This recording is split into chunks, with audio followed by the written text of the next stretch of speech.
Hello everyone, I'm Andy. Morning, I'm Mark. Mark's in a bad way. God, no, I just looked out the window. It's really blowing a storm here. It's really nice here. Well, it's almost when I do the roof of the garage, when I'm by myself, it's like a comedy of errors when I'm by myself anyway, and when it's blowing a storm it's almost impossible. So that's why I'm talking to you instead of wrestling roofing panels. Yeah, we're recording a day early and an hour late, or 2 hours late, because Mark decided to, according to his telling bone, the weather tomorrow is ideal for roofing, so he doesn't want to waste any of it talking to me. It is far from ideal, but it's better than it is today, which is impossible. Which is... Anyway, what difference do you... They're all the same. The days are all the same. If we did it Sunday, Monday... No, they're not. They're not, because it's relevant as to what's going on in the world today. Yeah, but it's all the same shit. It's we talk about the same tomorrow. Trump bollocks every week. I promise you, something fucking world-shattering is going to happen today, and we've fucked it. We've missed it. Do you think? Yes. And we've missed it because of your poxy garage roof.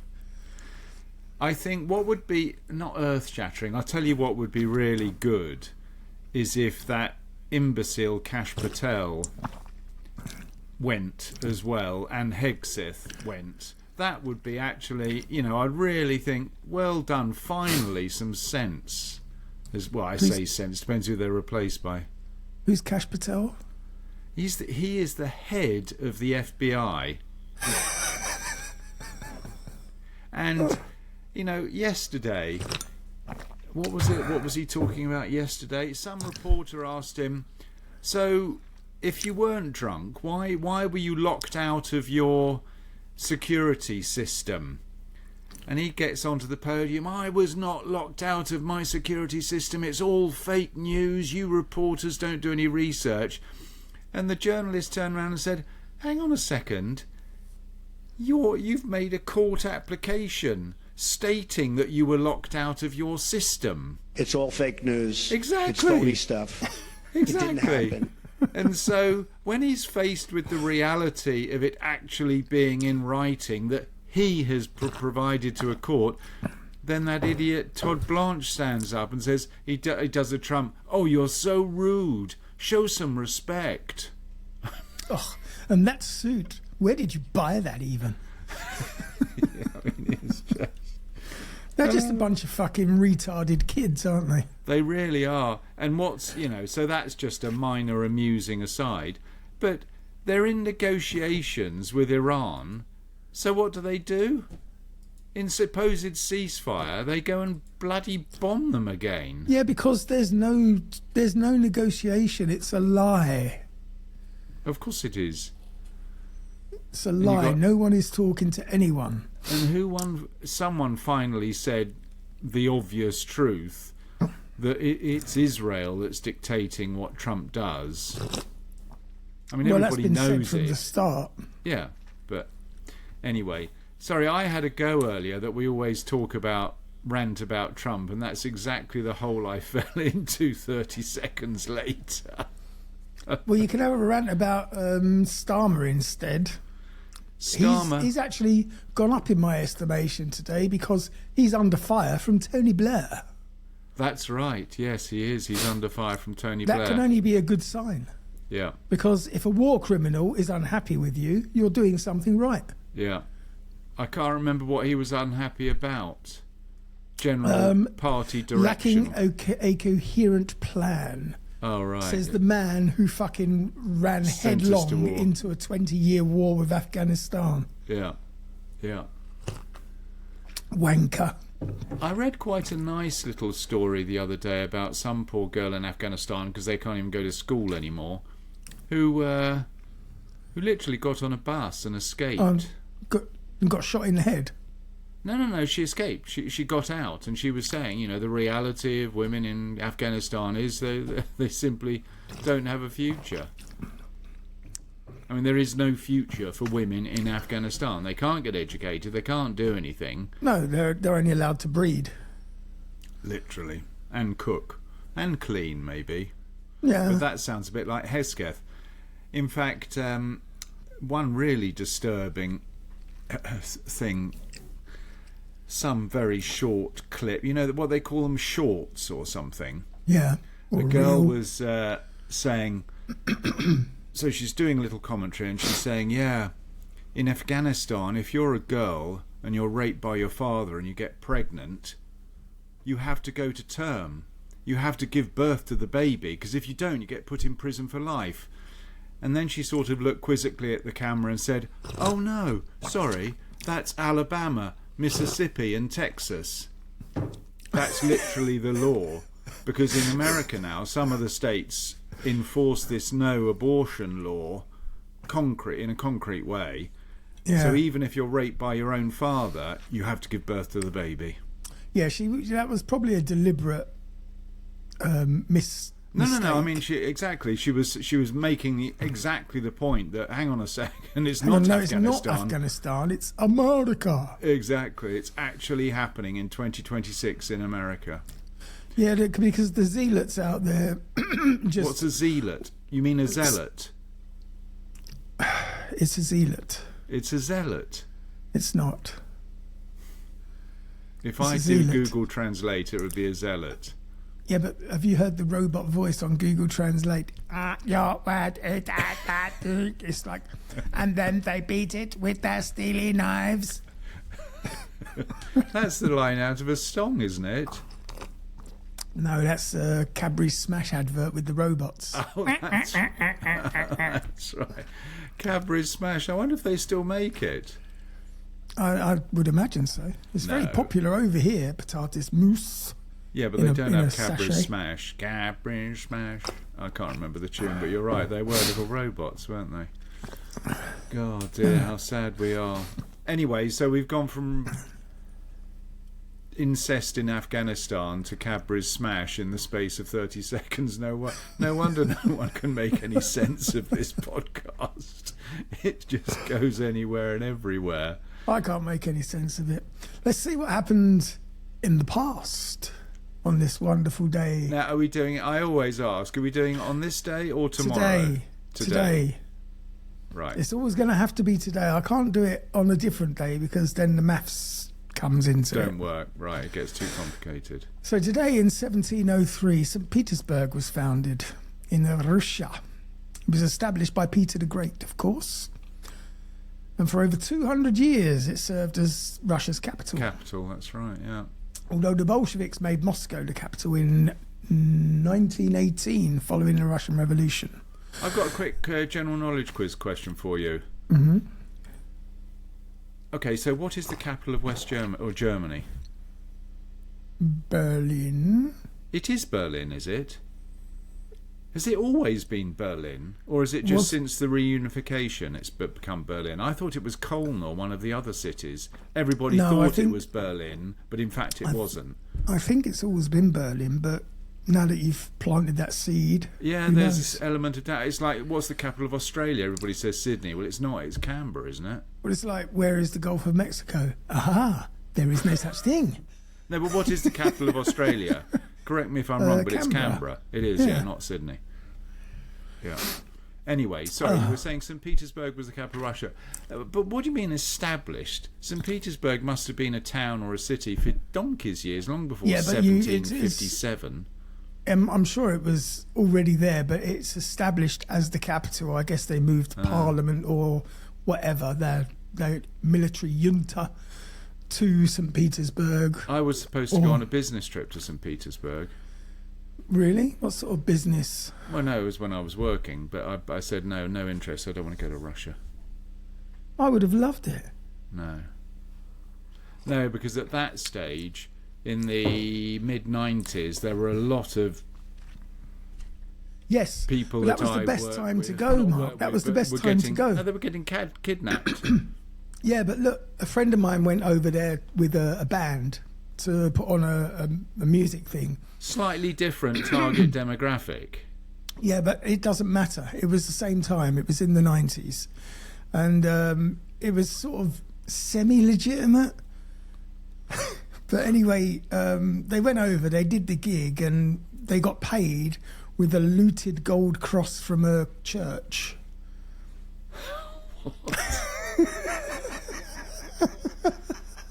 Well, it obviously wasn't a Russian Orthodox church. It must have been a Catholic church or something. I don't know, but I mean that was the way Russia was run in those days. It was excellent. Yeah. Anyway. No, we don't do it with money. We are going to give you A religious gold cross. bollocks. Can I put that in my handbag? Iconography. Don't go through something to declare on the way out. All right, so that was one thing in 1703 or whatever, donkeys years ago. Come on, let's have something more contemporary. Okay, how about during your lifetime? 1837. Yeah, what happened? Wild Bill Hickok was born. Was he what? Was he real? Yeah, of course. Not like King Arthur. No, but that's what He I mean. was- I mean, why were you amazed? I thought King Arthur was real when you're telling me Wild Bill Hickok was real. That wasn't his name, was it? Hickok. His name was James Butler Hickok, better known as Wild Bill, born in Illinois. He was a Wild West icon. He gathered fame for his bravery, his gambling prowess, because, and his marksmanship. But he was shot and killed in 1876 at a saloon in Deadwood, Dakota. So how old was he? In his 30s. If he was born in 1837 and he died in 37, 1876... Yeah. Yeah. So he was shot by a fellow gambler, Jack McCall, while holding a pair of black aces and a pair of eights, What a which is known to this day as the dead man's hand. Is that right? A pair of what? A pair of eights and a pair of... A pair of black aces. Because you'll be entertained to hear that I was so desperate to watch a half-decent movie rather than the crap that's everywhere, I actually watched The Sting yesterday. Good God, that's going back up. It's not the same, is it? No. The pacing of I've said it before, the pacing of movies, even going back 30 years or whenever that was made, you get used to such a progression of storylines so quickly. There's action the whole time and things. Anyway, mildly entertaining because Lonergan, the baddie, he was obsessed with eights. He liked eights in his hand. Don't you remember when they're playing on the train? Oh, it's a long time since I've seen that film. Well, Lonergan is obviously the gangster, and he's quite good at cheating. But is it Paul Newman? Yep. Paul Newman was even better at cheating, so the fellow couldn't believe that he'd been beat. Oh, well, Anyway. 100 years after Bill Hickok was born, Yes, in 1930. 1937, the Golden Gate Bridge opened No. in San Francisco. Only 2 years before the war started. Yes. Connecting the city to Marin County over San Francisco Bay. Have you been there? Took 5 years. No, I haven't been to San Francisco, no. You haven't? I didn't wear flowers in my hair. I have. I hired a Trans Am Pontiac. This was probably in 1986. And, I mean, obviously there's a statute of limitation on damaging hire cars, but I actually got it airborne on one of those dippy hill things. And we went up the wobbly street, whatever that curvy street is. I don't know. Trans Am Pontiac, do you remember that? In England, do. they A friend of sometimes mine- had with eagles on the Yeah, a bonnet friend of mine and had a shit. white one with an eagle on it. His dad owned, I don't And know now, a word Get from our off. sponsors. And now, It's a all word fake news. Dagen innan nyårsafton bloody cat. var det 31. Maybe you were talking about cursed film sets. This is like a Josh. cursed radio set. The bloody cat pressed every button on my soundboard. Idiot. I'm going to have to sack him. Yeah, I would.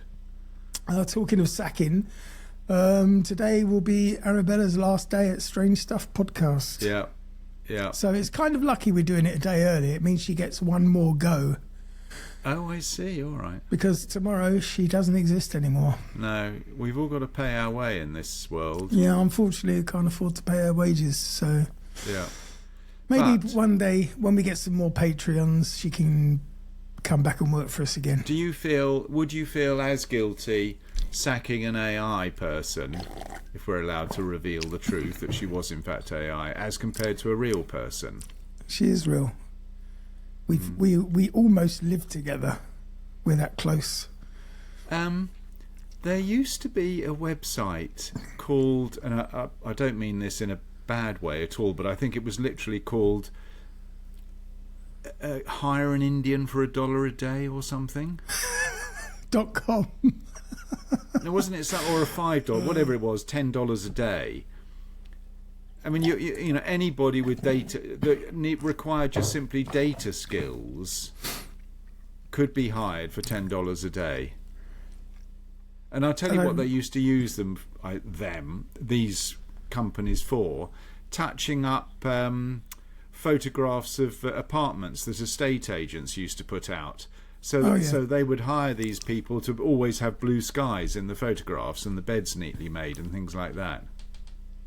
Oh, it's nonsense. So anyway, what I was going to suggest was Arabella's probably more expensive than hiring an Indian. Yeah, but Arabella's got her own personality, and you know, she's brings a lot to the table. Yeah, especially when she's got really strange ears. What was all that about? Oh, she was still half dressed from her Venusian. So you forgot to delete the funny ears. I find them quite horny. A little bit like a night elf. God dear. All right. So sorry. What was that? 19. What? Where did we get to? Or 1937. Have we moved on? Across the Golden Gate Bridge. Oh, well, yes. It opened, and after 5 years of construction, and 200,000 people each paid 25 cents to walk across the damn thing on its opening day. 200,000 people. Could you imagine if it had just gone in? That would have been funny. There was a bridge quite recently that collapsed in China, but that might have been under construction that it just went down, or newly opened. They did very well because have you seen all of those? I say all of them. Number of bridges that have failed as a result of having the same frequency as the wind causes an oscillation, and it just gets worse and worse and worse until the bridge literally shakes itself apart. Have you seen videos of that? No. Oh, really? Oh, that's not uncommon. Is that due to the quality of the steel? No, it's due to the design, unfortunately. There's a natural resonance of any mechanical structure, and if the wind is able to generate that resonance, it's like two tuning forks. Yeah. I can't now. I was just about to explain the experiment that gets the ping pong ball moving, but no, I can't. Anyway, it's whether the waves are building on each other or cancelling each other out. Okay. Something like that. Anyway, yeah, all right, that was the Golden Gate Bridge. I've done it. I've driven across it. Did I tell you what happened when I was driving across the Sydney Bridge? I was telling you about my friend who had the Trans Am Pontiac with a Firebird. Yes. He had a white one. And he was the son of a chap who started a company in England in the 70s, maybe the 80s, called Car Data. Do you remember that? If you had a car to sell, you could put it on Car Data, and it was like the first computerized company that put you in touch with buyers.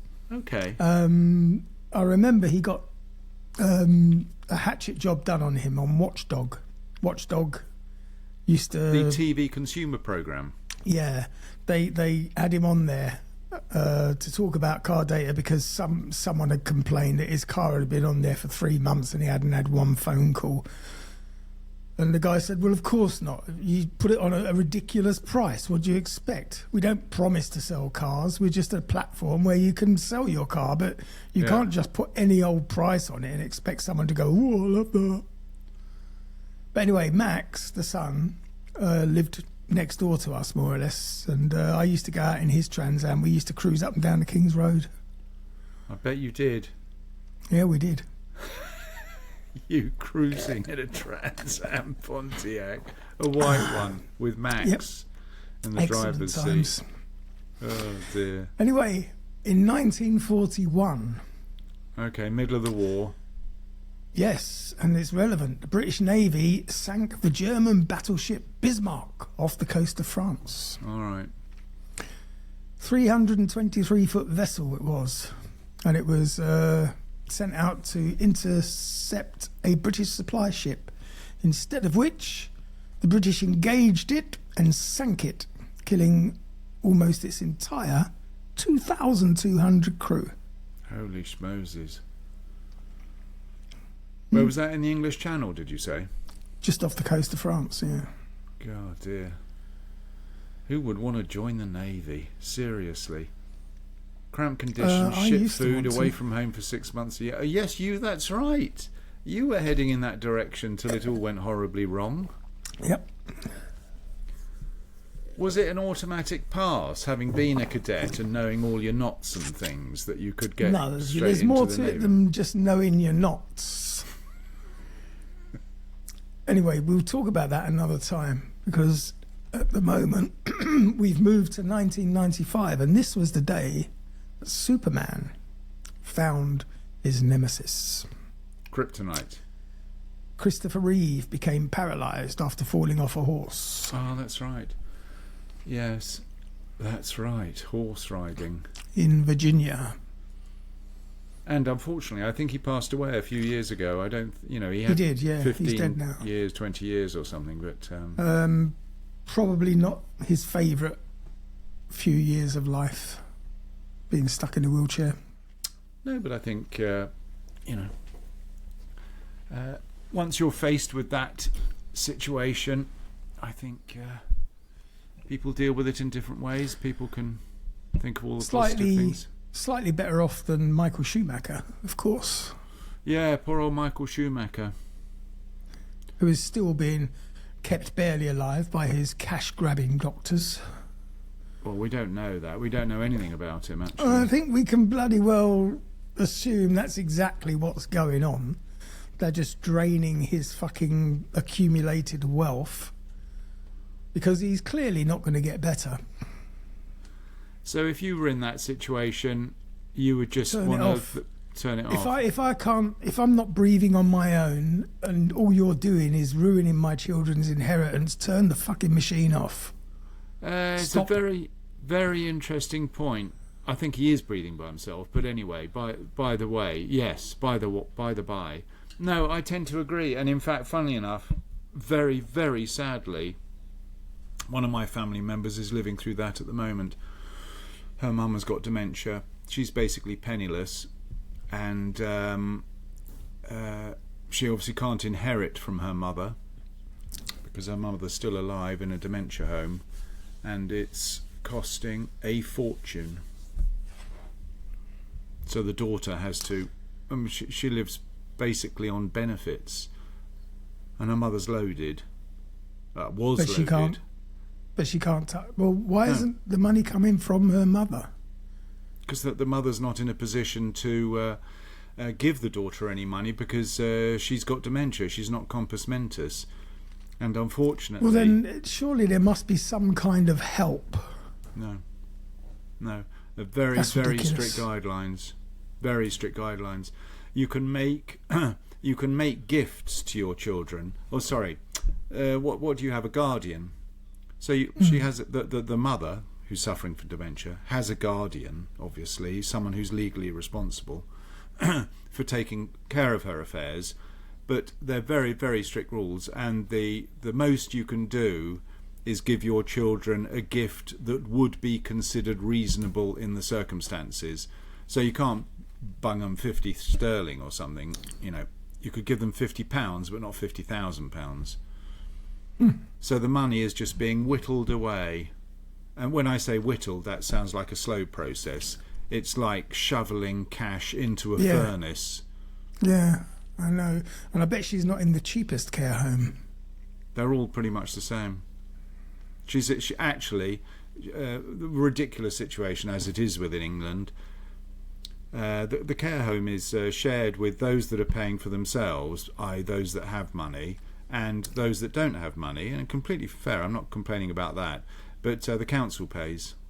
If you don't have any money, the council pays, which I think is completely right, but I think the council should pay for everybody. They're sick.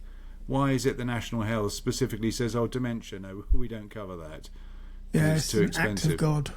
Yeah, It's like the insurance companies. Yeah. Well, we cover Anyway. everything except what you've done.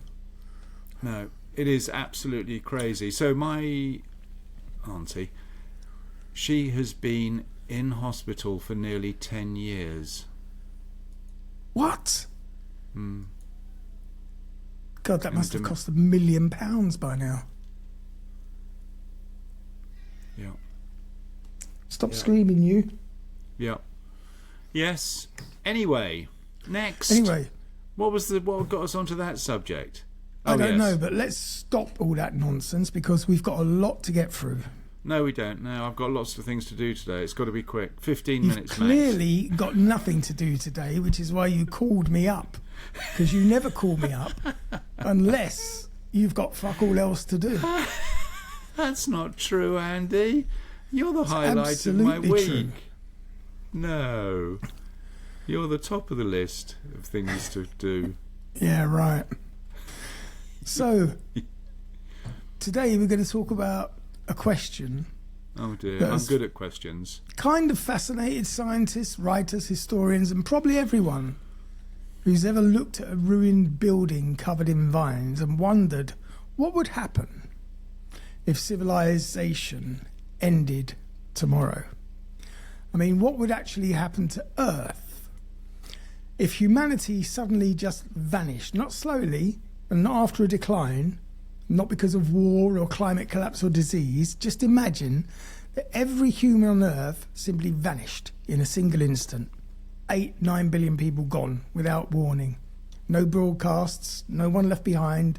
The lights are still on, planes are still in the air, cars still moving, factories still running, nuclear reactors still humming. But there's no one left to control any of it.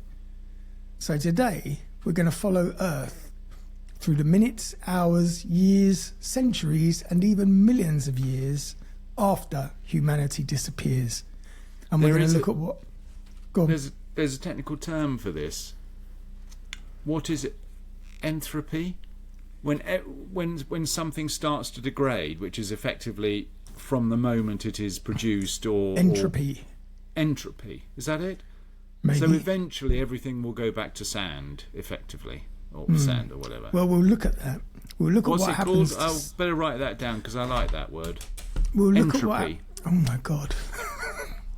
We'll look at what happens to cities, to pets, to satellites, to nuclear plants, the atmosphere, to wildlife, and eventually we'll ask the biggest question of all, which is this: when humanity is gone, what species will take our place? Good Not question. necessarily intellectually, but ecologically. Who inherits the earth? And perhaps even more interestingly, how long would it take for nature to erase us completely? Now, this episode is brought to us courtesy of Luke's imaginary girlfriend. What do you mean imaginary? Why don't you think he's got a girlfriend? No, I know he's definitely got someone because I told you I've seen a photo, but I know Luke. Well, I don't know what that means. And I, think- certainly wouldn't do anything to I think- upset Luke because he's a main source of ideas for this channel. Yes, I know, and he's our best friend from the Isle of Dogs.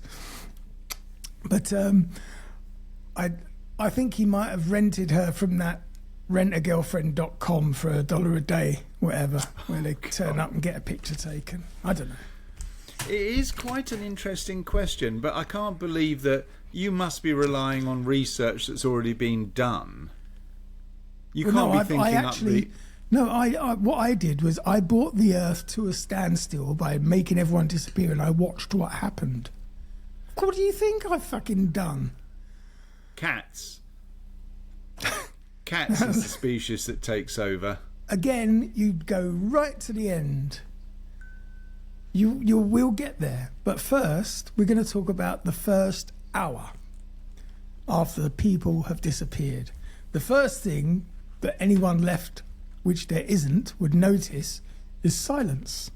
Not complete silence, of course, far from it, because engines are still running, electrical systems are still humming, dogs are barking in empty houses, and traffic would crash throughout the cities.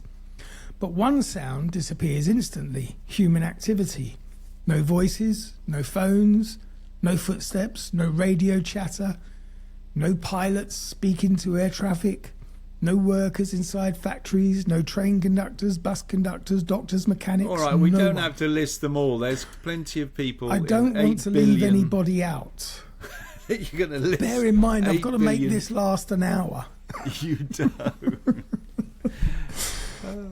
So within seconds, the global network of transportation begins collapsing. Cars crash. Some will coast harmlessly to a stop, others will slam into barriers, buildings, or each other. Massive pile-ups would choke highways, which no longer matters because nobody's using them, and ships will continue to coast across oceans without crews. Some would drift for months, others will run aground. Passenger planes become one of the deadliest immediate consequences. What do you mean, Because deadliest to what? The dog population? The cat population? Well, anything that's still alive. Because thousands of aircraft are in the air at any given moment. Many modern planes can fly themselves temporarily using autopilot, but eventually they run out of fuel.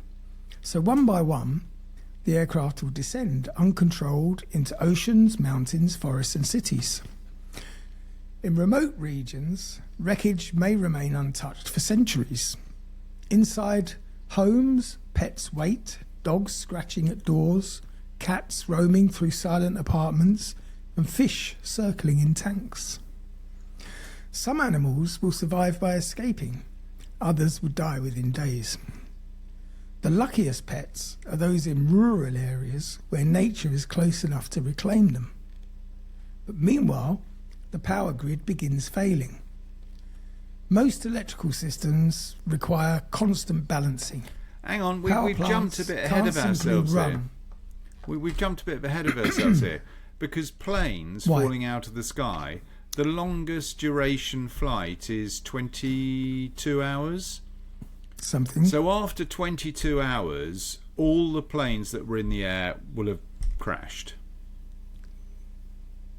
So I'm talking about the first hour and the first 2 hours. Exactly, and you're talking about already Oh, do you want me animals to dying. take it minute by minute?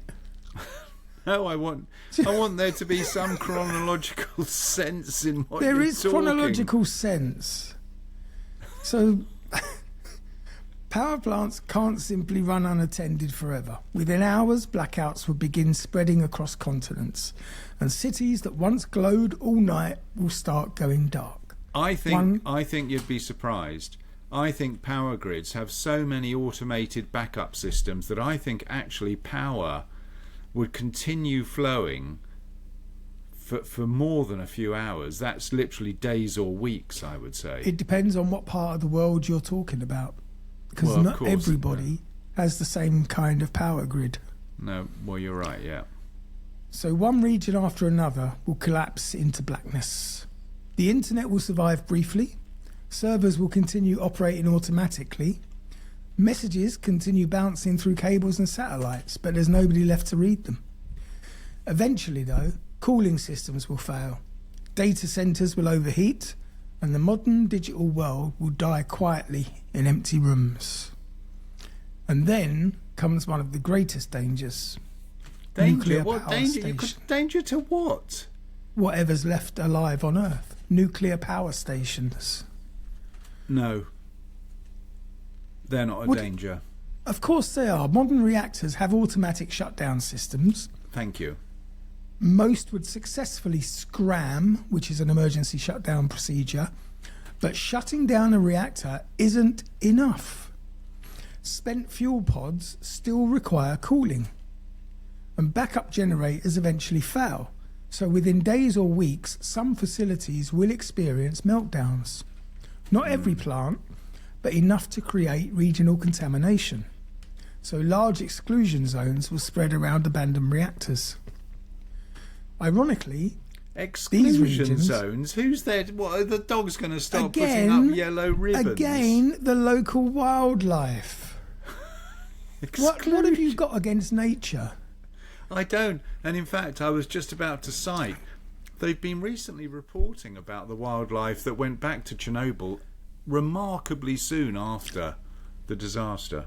Ironically, these regions may later become wildlife refuges, similar to what happened around Chernobyl. You don't need a script. You could just ask me what's going on. Nature often returns faster than humans expect when people disappear. Even poisoned land becomes habitat eventually. So by the end of the first week, the world is pretty much dark. Cities still Apart stand. from daylight. Apart from the daylight, it's pretty much dark. We're not going to get through this, are we, in an hour? It's simple as that. This is going to be a two-parter. No, Simply it's because you're being fucking saucy. I'm not. You are in darkness, not darkness. You've got the bloody sun that's still circulating, or is that going to fail as well? I feel like you should be in the same dementia home as your auntie. Oh dear. Cities are still standing, but civilization has stopped breathing. So let's move on to the first year after humans. Now, without maintenance, modern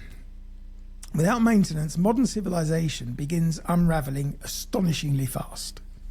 Humanity doesn't realize how much of the world survives only because billions of people are constantly repairing it. Roads will crack very quickly. Subway tunnels flood once pumps stop operating. Underground infrastructure will fill with water. In cities like New York, entire transit systems will become submerged. Steel, of course, will begin rusting immediately. Wood swells and rots, and glass breaks from storms and temperature changes. Plants will begin growing through every opening, because nature is relentless. Not dramatic or emotional, but just patient. And patience beats concrete. And within months, wild animals will move into suburbs. Coyotes will roam neighbourhoods, deer will graze on golf courses, bird populations will explode in areas once crowded with people. In tropical climates, vegetation will expand almost violently. Roads will vanish completely beneath vines, buildings disappear behind walls of green. And in colder climates, decay is slower, but still unstoppable. But water is the true destroyer. Once roofs crack and drainage systems fail, every freeze-thaw cycle will tear structures apart. Many domestic animals will die out rapidly. Highly specialised breeds simply can't survive without humans. Bulldogs with breathing problems, factory farm chickens, certain dairy cattle. They were designed for human systems, not nature. But some species adapt brilliantly. Feral pigs will spread rapidly. Dogs will form packs, and cats will become highly successful hunters. They are already. Rats, of course, thrive. Cockroaches thrive. Pigeons thrive. The species best adapted to human civilization are suddenly inheriting its ruins. And then there are the oceans. Commercial fishing will stop instantly, and this alone transforms marine ecosystems. Fish populations will begin recovering. Whales rebound. Coral reefs will still struggle from warming oceans and acidification, but industrial destruction slows dramatically. Shipping noise will disappear, and the oceans will become quieter than they have been for centuries. Meanwhile, the atmosphere begins changing. Carbon emissions plummet almost overnight. Factories stop, cars stop, air travel stopped. But climate change doesn't suddenly reverse. Carbon dioxide already released remains in the atmosphere for decades or even centuries.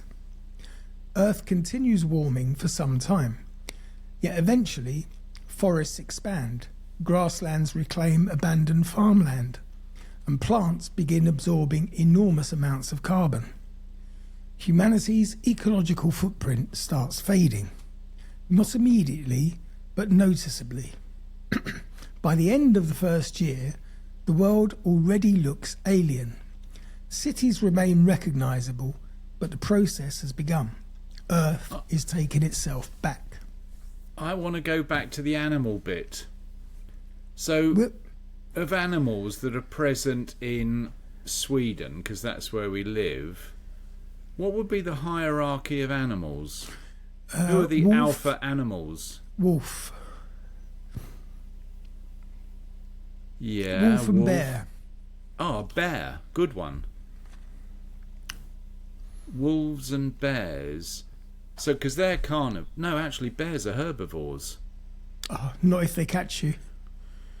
No, bears are herbivore. They don't eat meat, do they? Why? Of course they do. They eat people. No, they don't. What, do they just kill them and play Yeah. with them? Yeah, but because That's they see polar them. bears. Only polar bears do that. They hunt humans for fun. No. Funny enough, polar bears are carnivores.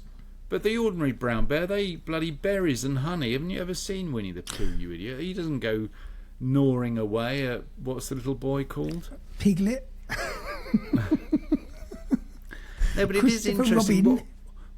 What would become the dominant species? Your wolves, certainly, because they're pack predators, so they would be pretty difficult to stop. Rats and shit like that would be pretty horrible, because they would go wild, wouldn't they? Yep.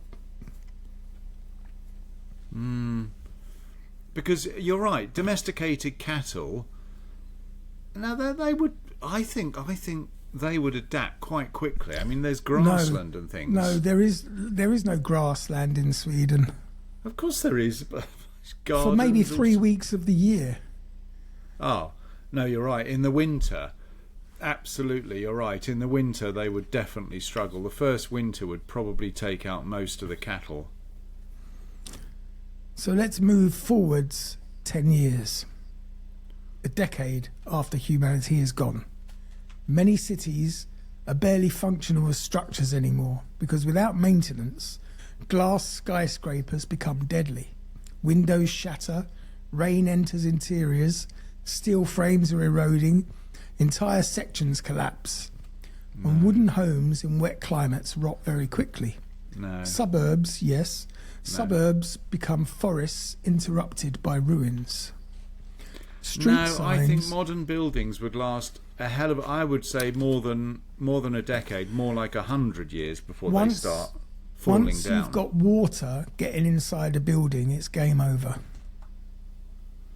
Even a concrete building. Yes, because the interior is not as robust as the exterior.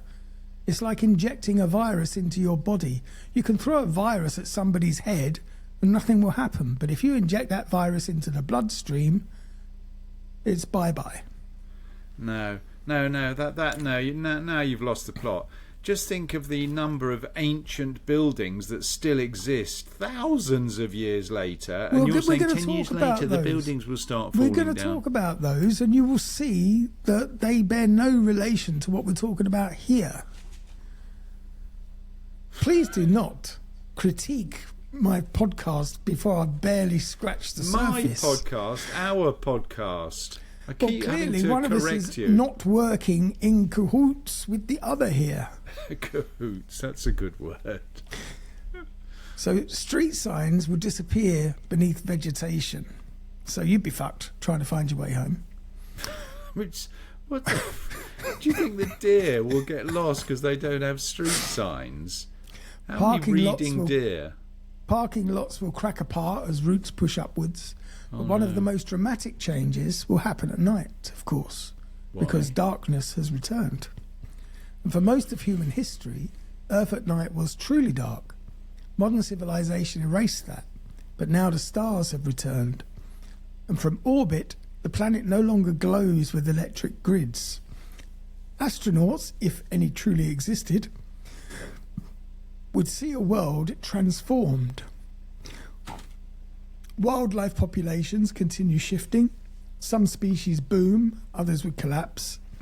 Animals dependent on humans would disappear. Others finally recover from centuries of pressure. Large predators would expand into territories that they abandoned long ago. Wolves would spread through Europe and North America, and bears would reclaim mountain regions. Elephants would expand where habitat allows. Urban areas become strange ecological zones. Cities are warmer than surrounding regions because of concrete and infrastructure. And even abandoned, they create unique environments. And some species adapt significantly well specifically to ruins. Birds nest in skyscrapers, foxes will den inside collapsed buildings, and monkeys will occupy tropical cities. Nature doesn't restore a prehistoric world, it creates a new one. Human influence still remains everywhere. Plastic drifting through the ocean, synthetic chemicals still persist in soil, and concrete landscapes alter drainage patterns. Even abandoned farmland changes ecosystems for centuries. And then there are the dams. Most major dams will survive initially, but without maintenance, erosion will slowly weaken them. Some collapse catastrophically, entire river systems change course, and floodwaters tear through abandoned settlements. Hydroelectric reservoirs drain, ancient valleys re-emerge. Rivers begin behaving naturally again, and this triggers massive ecological shifts. Wetlands return, fish migration routes reopen, and floodplains regenerate. In many places, biodiversity increases dramatically. By 10 years after humanity disappears, Earth is no longer a human planet with traces of nature. It's becoming a natural planet with traces of humanity. Are you waiting for a reaction? You stopped talking there. I thought you'd have something to say. You've had something to say every minute of our... No, it's just you got it all wrong. I haven't. The dam isn't going to collapse in 10 years. Of course it is. Of course it's not. Do you know how long concrete lasts? We're going to talk about that. So 100 years later, after a century, anyone alive today would no longer exist, but we know that because everyone's gone. Human civilization is now archaeology. Most wooden structures are gone. Many steel bridges have collapsed. Road networks are fragmented and overgrown. Only the largest stone and concrete structures still dominate landscapes. Skyscrapers in particular fare surprisingly poorly. What? Yes, many modern towers rely on constant maintenance, and without repairs, corrosion destroys them from within, like what I told you. Glass fails, steel weakens, and entire buildings collapse into enormous rubble fields. Cities become forests punctuated by skeletal ruins.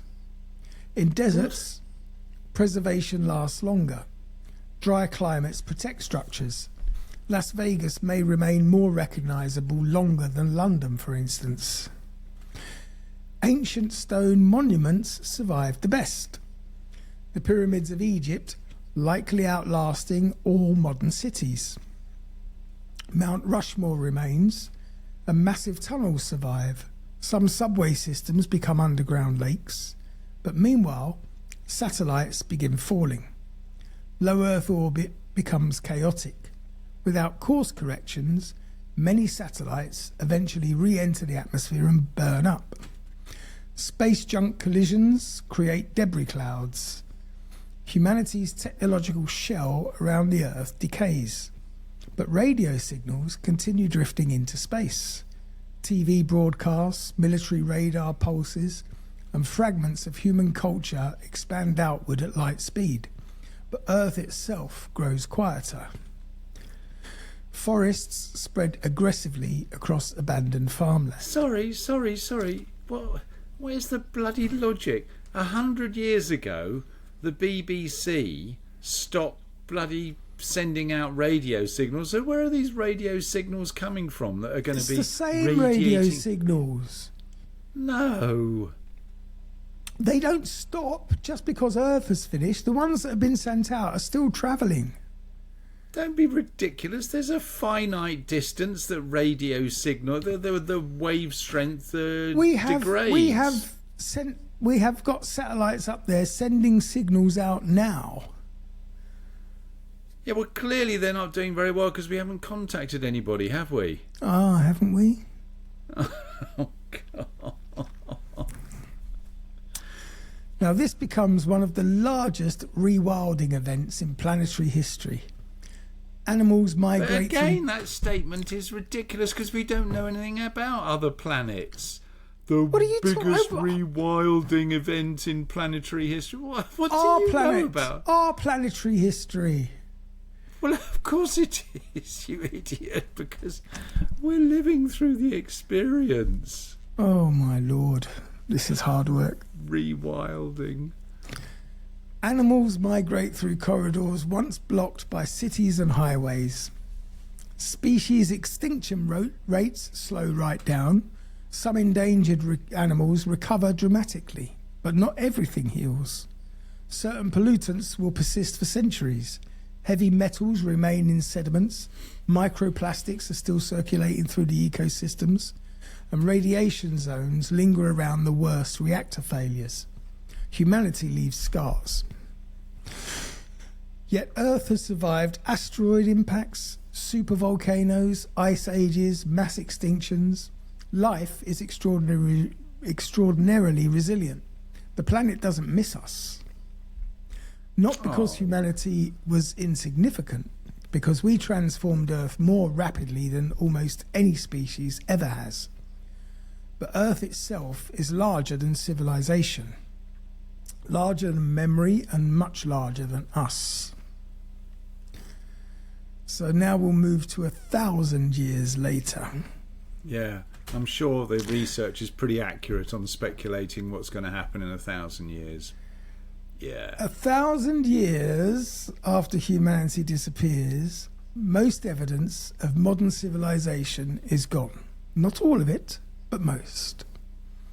Cities have collapsed into uneven hills of rubble, buried beneath vegetation and sediment. Forests will cover highways.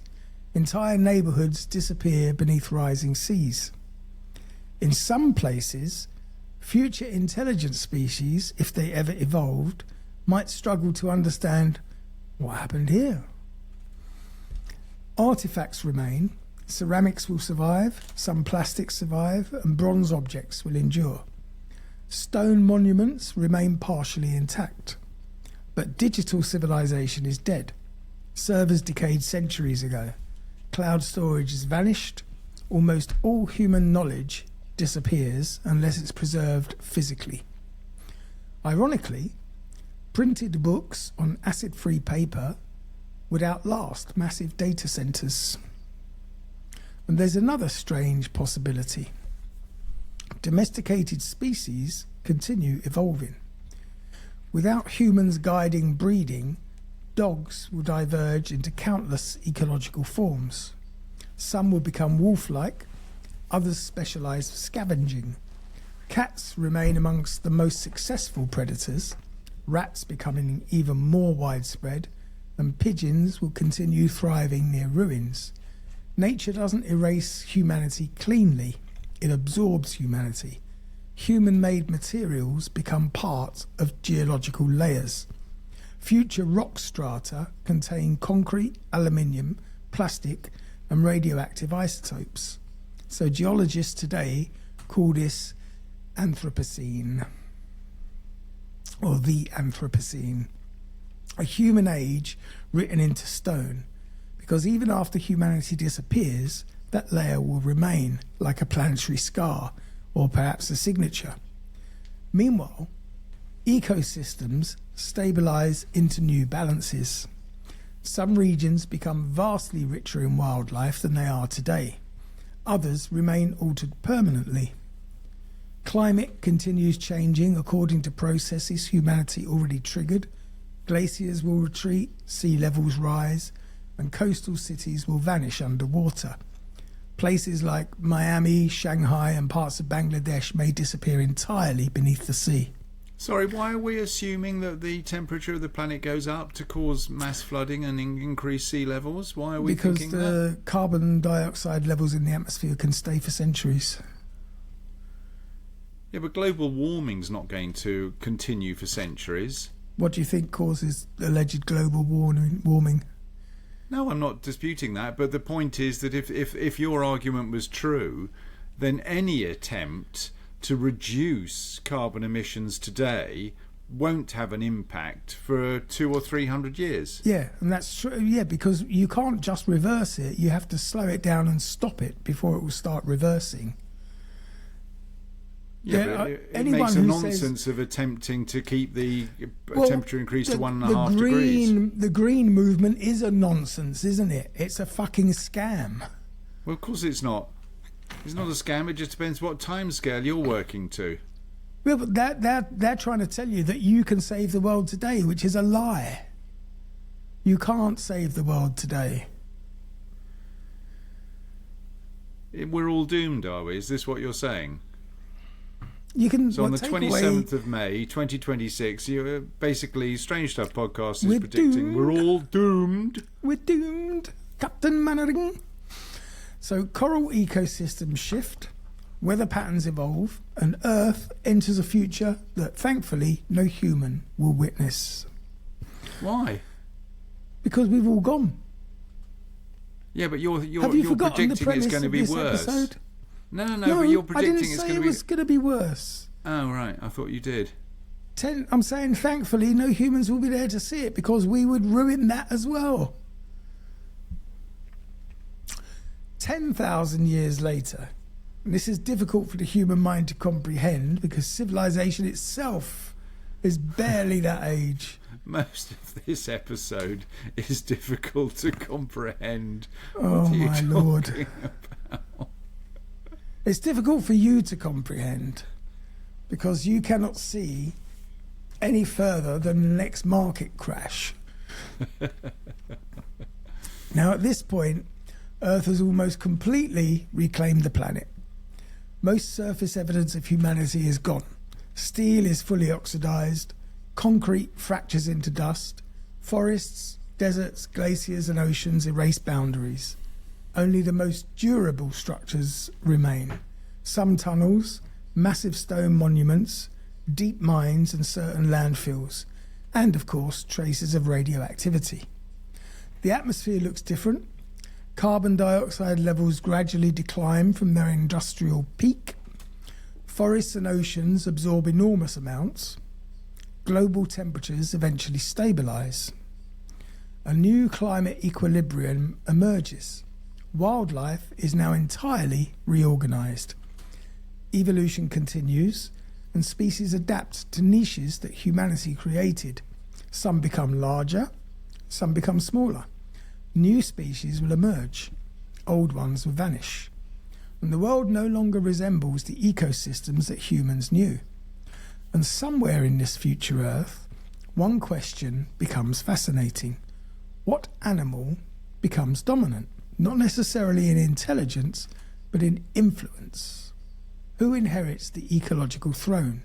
And the answer depends on what you mean by dominant.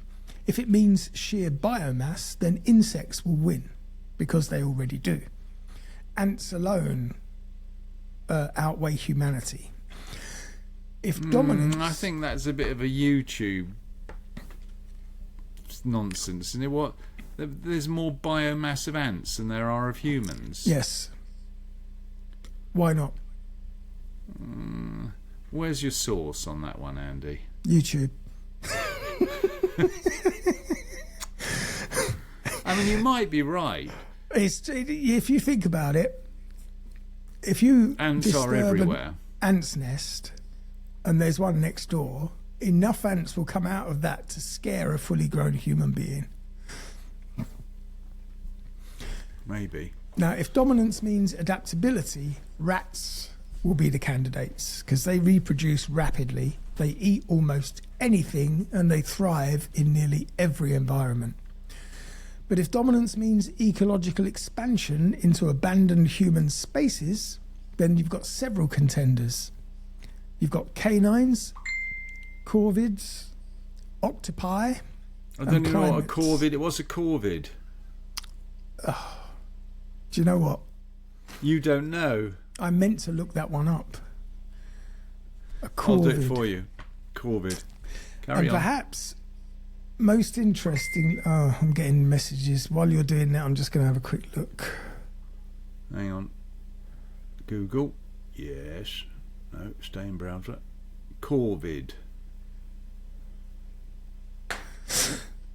So perhaps most... Oh. Oh, that's interesting. What? It's apparently the crow family. Oh, yes, crows. Yeah. Yeah, because they're pretty intelligent. And perhaps most interestingly, raccoons. Yes, Raccoons?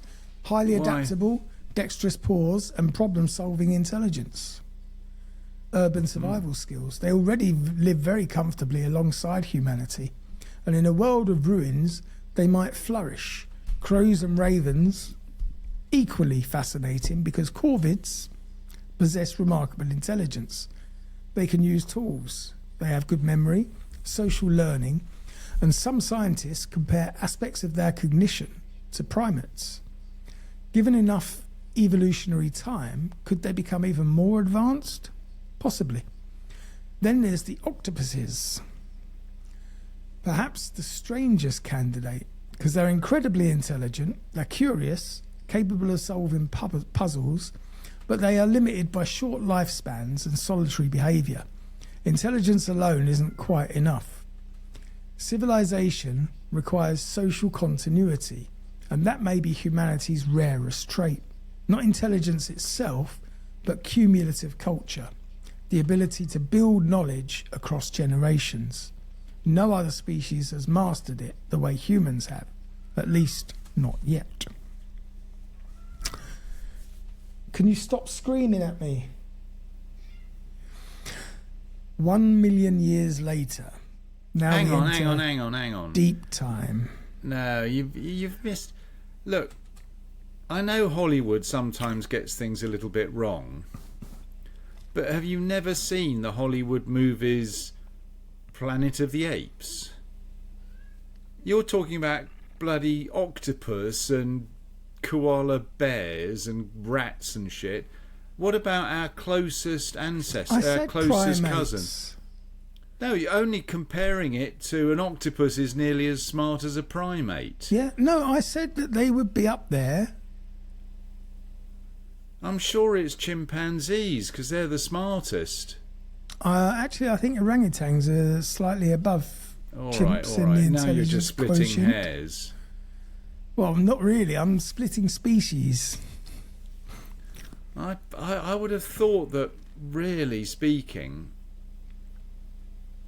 wouldn't chimpanzees... They'd learn to ride a horse pretty quick, wouldn't they? And once they've learned how to ride a horse... Then they develop the Smith & Wesson. Exactly. It wouldn't take too long to catch up. Certainly, now you're going to go to 1 million years, so that's sort of evolution, natural selection and all of that sort of stuff. So what do you reckon's going to happen in 1 million years? Well, Earth is profoundly transformed. Continents have shifted. Ice ages can come and go, and species will evolve dramatically. Almost nothing recognisable from modern civilization survives on the surface. Mount Rushmore eroded, the Great Wall faded. Most traces of humanity exist only as subtle chemical signatures in rock layers. Future geologists, whether alien, artificial or evolved descendants of modern animals, such as your apes, might detect an abrupt layer rich in carbon emissions, plastics, concrete particles and radioactive isotopes, and they would know that something unusual had happened. A species altered the planet rapidly and then vanished. Human bones are now rare fossils. Cities become compressed geological anomalies. The oceans will absorb much of our legacy. Plastic fragments will settle into sediments. Even now, humanity is creating fossils of itself. Meanwhile, life continues evolving without us. Perhaps mammals remain dominant, perhaps birds diversify enormously, and perhaps climate shifts favour entirely different ecosystems. But the Earth keeps moving, it always does, and eventually even our greatest achievements become invisible.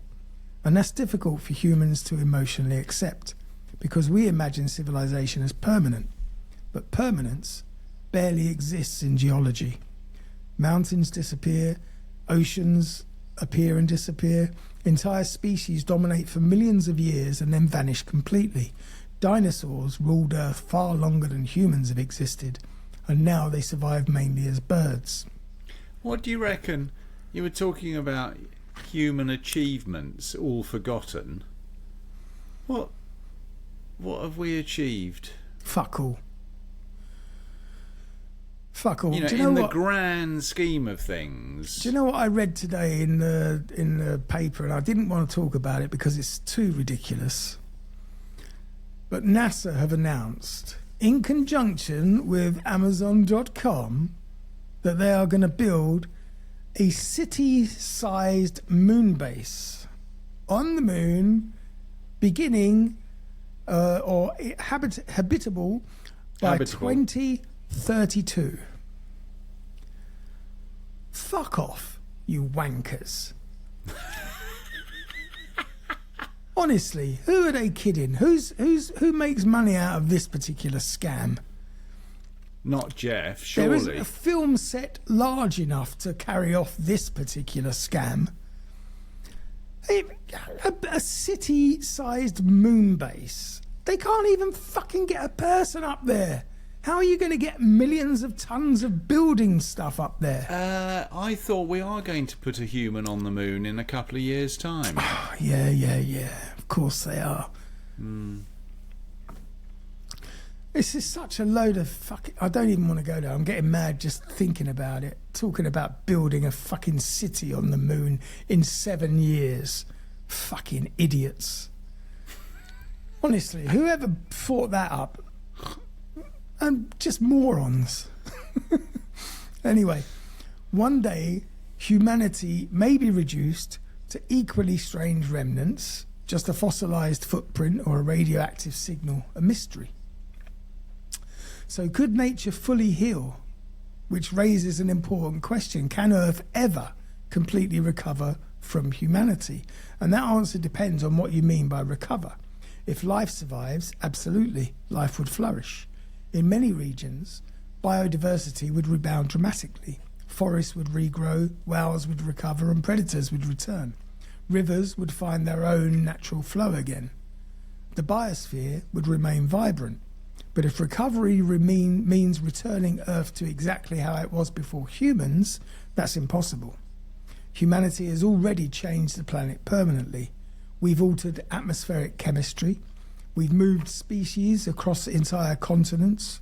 We've created synthetic materials unknown in natural history. We've caused extinctions, reshaped rivers, and changed climate systems. So even after humanity disappears, Earth still carries our fingerprint for millions of years. Would you want to be around? Well, I can't. Would you want to be... No, but when you said all human, I mean, you know, there's obviously going to be a few pockets of, I don't know, some genetically beneficial makeup or whatever that allows just a small group of individuals to survive. They wouldn't survive long because they'd be standing there going, what the fuck just happened? Oh, hang on, I'll get me mum on the phone. Mum, hello? There's no one there. I don't know. I wonder if, how long? I think next week's episode should be, how long would you last if all other humans disappeared? I'll be fine because I'm a cannibal. I mean, some people wouldn't survive very long without the infrastructure that exists today. I wouldn't be happy surviving without the infrastructure that exists today. I'm in my comfort zone here. You got your heating. You'd move out of I'm in Sweden. Sweden, for pretty God's damn sake. pronto. I mean, you've got to have your heating. Otherwise, you're just going to die. No, exactly. So you would definitely have to move to a more temperate climate. Yeah, which so means down to the Mediterranean. Luckily, How I would can. you get there? Luckily, I can sail. Oh, you might become my best friend, my new best friend. You couldn't afford the captain's rates. My what do you call it? BSB? What does BFF. BFF. Best what? Best friends forever. Oh, best friends forever. Yeah, you would actually if you could sail. We'd have to steal a boat though. Oh, I think I could probably live with that guilt. Maybe. So, you've made me lose I think my we would. space. I think you and I, funnily enough, would cope quite well if we were the only people left on Earth. Yeah, because I would be the new overlord, and you would you would You do would all be the the king of restructuring. You think I'd be your serf? You'd You be think in the it would- garage rebuilding humanity for me. Mark, I need a sauna. Yeah, I'll knock one up. Oh dear. So Earth would carry our fingerprint for millions of years, but there's another perspective. Oh no! Don't tell me. Humans are not separate from nature. We are nature. Everything humanity built came from Earth. We built steel from rock. Plastic came from ancient life, and concrete from minerals. So cities themselves are geological expressions of one species. So perhaps civilization was never outside nature, just another phase of it. A strange one, all right, a loud one and a brief one. So what survives longest? What are the final fingerprints of humanity? So the obviously mundane objects which would Concrete. outlast entire cities would be plastic, glass, ceramics, radioactive waste, certain bronze sculptures, and deep underground structures. The Voyager probes may survive longer than anything on Earth because right now, spacecraft allegedly built by humans are travelling through interstellar space, and they will continue long after Earth forgets humanity. Those probes may continue drifting silently between stars with golden records attached to them, which contain music, greetings, and sounds of Earth. Fragments of civilization launched into the cosmic darkness. And there's something haunting about that. The possibility that humanity's final surviving artifact may not even be on Earth at all, but floating forever in space. And yet perhaps our greatest legacy is biological. Humans reshaped evolution itself. We altered ecosystems worldwide. Selective breeding transformed countless species: corn, dogs, cattle, rice, bananas, and wheat. Humanity became an evolutionary force.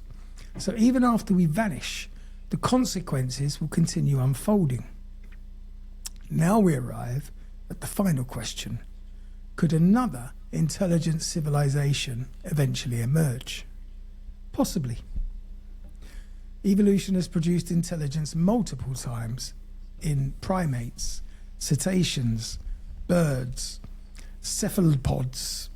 Complex cognition is not unique to humans, but technological civilization may be extraordinarily rare. Humans benefited from many unlikely conditions: opposable thumbs, fire, language, social cooperation, long childhoods, agriculture, and stable climate periods. We also had accessible fossil fuels and cumulative knowledge. A future intelligent species might never rediscover oil or coal because humanity has already consumed the easiest reserves. And that could permanently change the trajectory of future civilizations. Perhaps another species evolves intelligence but never industrializes, which would be a good thing. Or perhaps millions of years from now, descendants of today's animals rediscover ruins buried beneath rock. Imagine crows examining fossilized skyscrapers, or octopus-like beings studying radioactive strata, trying to understand the vanished species that altered an entire planet. They might never know our names, but they would know that we existed. because Earth itself remembers. And that brings us to the end of today's journey through a world after humanity. I think you've forgotten one pretty big question. I started my closing statement. Could you wait till I finish it before? Otherwise, I've just got to start again with my closing statement, and then it's just timing. Go on then. Timing. Go on then. Finish. A planet that continues turning long after cities collapse and mountains crumble. And there's something unsettling about imagining humanity disappearing, but there's also something strangely humbling. Earth isn't fragile because humans exist. Humans are fragile because Earth exists. And while civilization feels permanent when we live inside it, from the perspective of geological time, humanity is only a brief event. A remarkable one, but a destructive one. Also a creative one, but brief. And if we vanish tomorrow, life will continue. And that is what would happen if all humans disappeared overnight. Am I allowed to ask a question now? Yes. Well, bearing in mind the number of people that think that God of some description created the Earth, having obviously screwed it up the first time round, do you think God would have another go?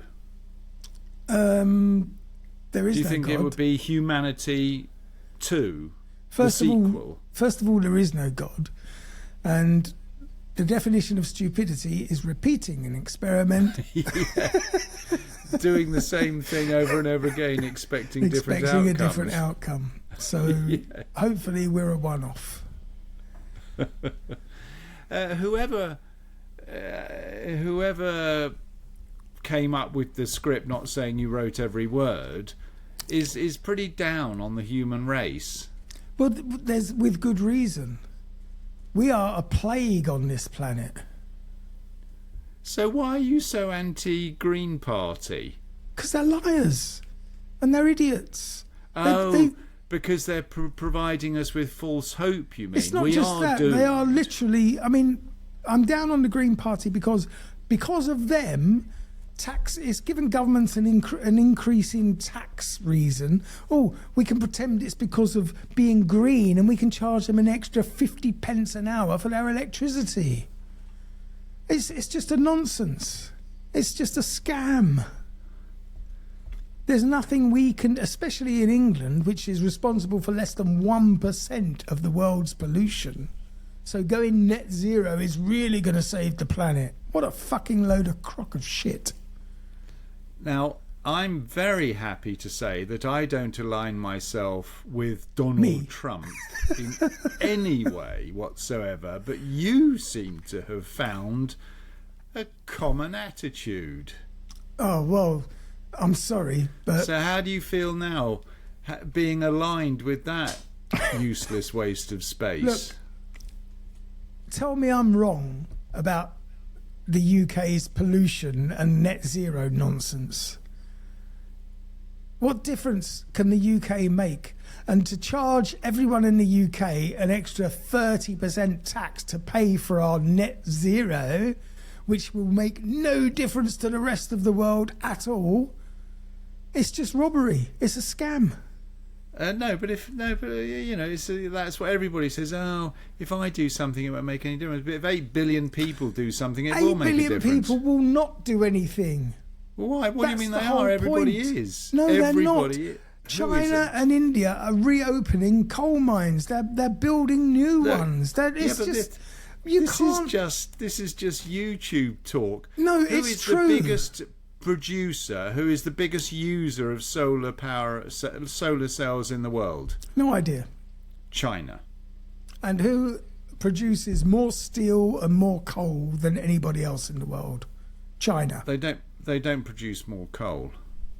Well, they certainly use coal-fired nuclear power stations and coal-fired You generators. see, that basically sums you up, Andy. Can you explain to me the concept of a coal-powered nuclear power station? You have to generate steam somehow to run your nuclear power station. Oh my God. I think we better end this episode now. Otherwise... that coal-powered nuclear power station. Can we have that as the advertisement where you explain From our what a sponsors. coal-powered... What was that? Coal-fired. Nuclear power station. Yep. And our I'm looking coal-fired forward. rockets in space. Yes. It was, it was a very interesting concept. Not particularly well executed, but it was a very interesting concept. What happens to the Earth if we just literally disappeared? I mean, it might happen. I mean, if we got... I know you think it's a load of nonsense, but you can at least accept the possibility that there could be a virus that wipes out the human race, and it could happen quite quickly. I mean, I reckon 6 months. It would happen very everybody quickly, could be especially gone. if it was a man-made virus, which probably already exists. Yeah, no, you're right. So it's not a crazy concept.